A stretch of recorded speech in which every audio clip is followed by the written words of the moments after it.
Baik, bismillahirrahmanirrahim. Assalamualaikum warahmatullahi wabarakatuh. Alhamdulillah, ketemu lagi dengan Angkop channel pendidikan dan tutorial, tempat bersatunya calon P3K. Baik teman-teman, terima kasih telah klik video ini. Bagi teman-teman yang baru saja menemukan channel ini, mohon dukungannya, subscribe, like, dan share untuk kita bangun channel ini bersama-sama. Baik teman-teman, kali ini kita akan menjawab beberapa pertanyaan terbaru dari kawan-kawan pasca kita upload video kemarin, yaitu video status P dan TL apakah perlu melakukan sanggah, atau tutorial cara melakukan sanggah P3K Kementerian Agama tahun anggaran 2022. Ada beberapa pertanyaan dari kawan-kawan. Yang pertama, apakah pernah kejadian status P atau TL itu menggeser kawan-kawan kita yang sudah PL? Ini tentu saja pertanyaan ini muncul dari kekhawatiran kawan-kawan kita yang sudah PL atau yang sudah lulus, karena diberikan waktu sanggah beberapa hari oleh Pansel. Mereka khawatir apakah posisinya bisa digeser oleh peserta P atau peserta yang TL. Bisa nggak terjadi seperti itu? Baik, kita pahami dulu.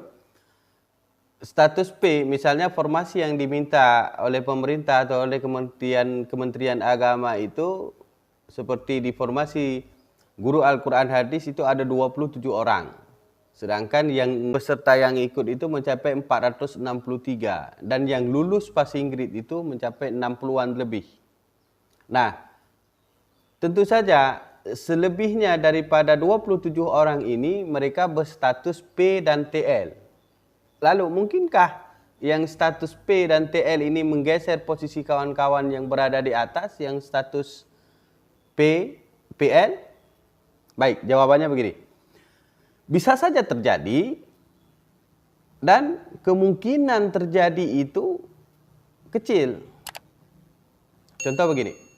Kalau seandainya kawan-kawan di PL atau yang status lulus ini tidak melakukan pemberkasan ataupun mengundurkan diri ataupun meninggal dunia, bisakah posisinya ini digantikan oleh yang berstatus P atau TL?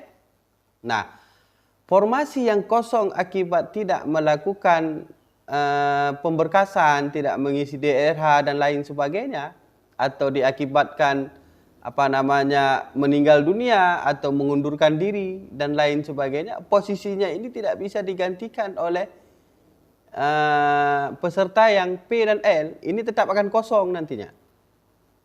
Misalnya formasi yang diminta itu 27 orang, yang melakukan pemberkasan itu 25 orang. Ada 2 orang peserta PL ini tidak melakukan pemberkasan. Ada yang meninggal dunia atau mengundurkan diri. Apakah bisa nanti kawan-kawan yang posisi P ini naik untuk mengisi formasi tersebut? Tentu saja tidak, saudaraku. Pasca sanggah, tentu saja tidak. Tetapi ada kemungkinan bisa jadi peserta PL ini atau peserta yang lulus ini akan jatuh, dia akan tergeser oleh posisi kawan-kawan yang berstatus P. Syaratnya bagaimana? Caranya peserta yang status P itu melakukan sanggah dan dia punya sertifikat. Punya sertifikat kompetensi. Atau dia disabilitas. Jika formasi itu boleh diisi oleh disabilitas. Atau ada kesalahan lain, kesalahan pihak Pansel, nilai yang dicantumkan saat pengumuman BKN itu tidak sesuai dengan nilai yang didapatinya saat ujian.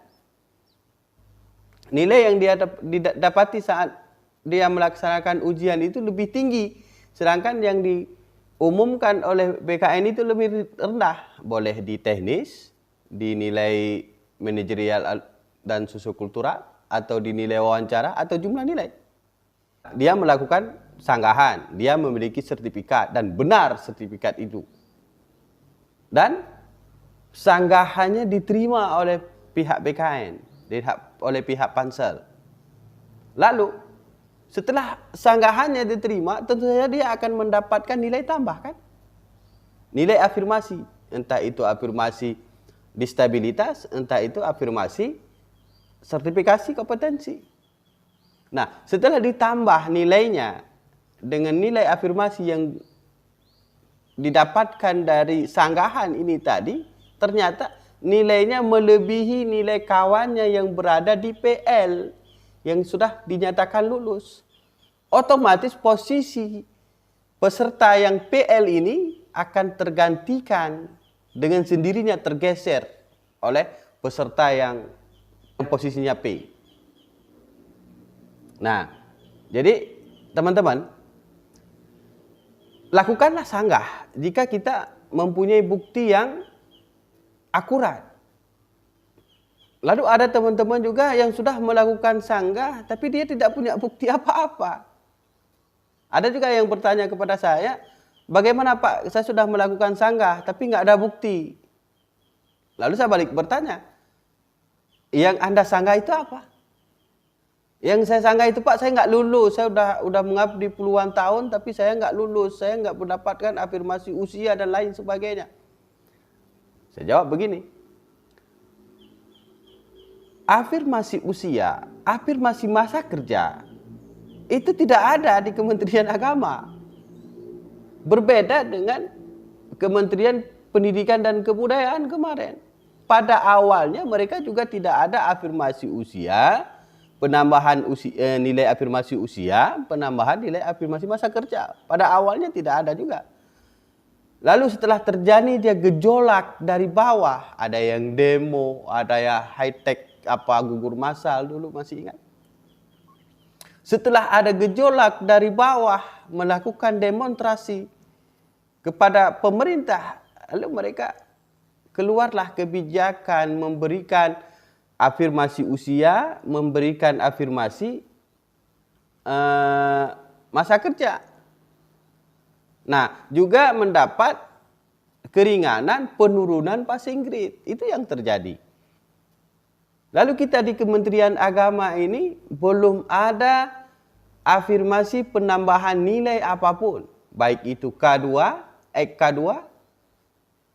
Yang ada sekarang di form sanggah itu kan afirmasi distabilitas, afirmasi sertifikat kompetensi, cuma ada 2. Yang ada afirmasi kemungkinan penambahan nilai. Baik teman-teman, ini jawabannya. Bisakah posisi P atau TL menggantikan posisi yang sudah PL? Kalau posisi TL tentu saja tidak bisa. Tapi kalau posisi P menggantikan posisi PL atau peserta yang sudah lulus, itu tentu saja bisa. Walaupun kemungkinannya sangat kecil. Namun ada kemungkinan, ada jalan bisa di sana. Pertanyaan selanjutnya dari teman-teman kita. Berapa persen sanggahan kita itu diterima oleh Pansel? Baik, jika kita membuat persentase berapa persen jawaban sanggah kita diterima oleh pihak BKN atau Panselnas atau Pansel Panitia Seleksi P3K, itu bisa kita lihat berapa persen kesalahan pihak BKN yang kita sanggah. Misalnya, kesalahannya dinilai teknis, akurat kesalahannya. Memang tidak cukup dia memberikan nilai kita pada saat pengumuman. Nah, kita sanggah dengan bukti yang ada atau dengan bukti screenshot siaran live saat ujian kemarin atau dengan screenshot. Semakin besar kesalahannya, maka semakin besar pula nilai kemungkinan sanggah kita ini dijawab oleh Pansel. Atau seberapa berat, seberapa akurat dan benarnya bukti yang kita sanggah. Misalnya kita sanggah di distabilitas. Seberapa besar bukti bahwa kita itu benar-benar distabilitas? Dengan surat keterangan dokter misalnya. Atau bukti-bukti yang menyatakan kita ini benar distabilitas. Nah, jika bukti itu kuat, jika bukti itu benar, maka pansel akan menjawab sanggah kita. Berarti itu kesalahan di pihak mereka.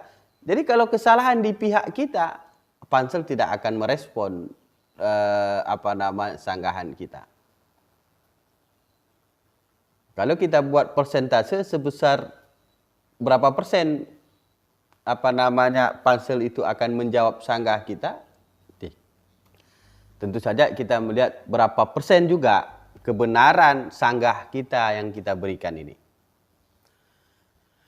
Baik teman-teman, selanjutnya pertanyaan kawan-kawan kita, bagaimana kawan-kawan yang sudah melakukan sanggahan tanpa bukti? Ini bagai mimpi di siang hari, saudaraku. Dijawab tidak sama pansel? Tentu saja tidak. Direspon tidak? Tentu saja tidak. Mungkin dijawab dengan pertanyaan yang gurauan juga, karena banyak teman-teman yang di Kementerian Pendidikan dan Kebudayaan dulu, mereka melakukan sanggahan. Apakah pansel menjawab? Dijawab, tapi dengan bahasa gurauan juga. Artinya yang kita minta itu tidak direspon. Karena sanggah kita tidak akurat, sanggah kita tidak benar. Apa langkah selanjutnya bagi teman-teman yang sudah PL? Langkah pastinya saat ini menunggu pengumuman final setelah masa sanggah. Itu saja dulu. Menunggu pengumuman final setelah masa sanggah. Karena pengumuman yang sudah diumumkan ini belum bersifat final. Karena panitia atau BKN memberikan masa sanggah.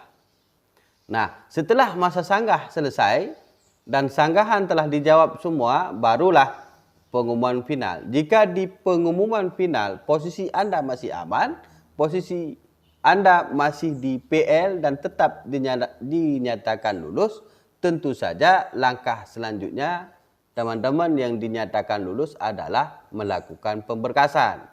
Menyiapkan SKCK, surat keterangan sehat jasmani, surat keterangan sehat rohani, juga surat keterangan bebas dan lain sebagainya.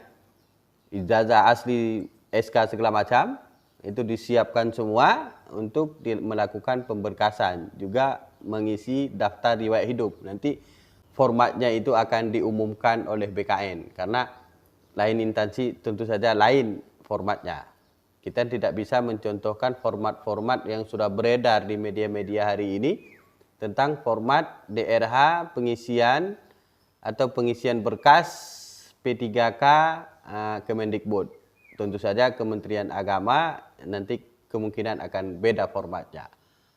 Kita tunggu saja dulu pengumuman final, saudaraku. Baik teman-teman, itu saja video kita kali ini. Terima kasih atas segala perhatian. Mohon maaf atas segala kekurangan. Mudah-mudahan ada manfaatnya. Usikum wa nafsi bitaqwallah. Wassalamualaikum warahmatullahi wabarakatuh. Sehat selalu dan salam buat keluarga.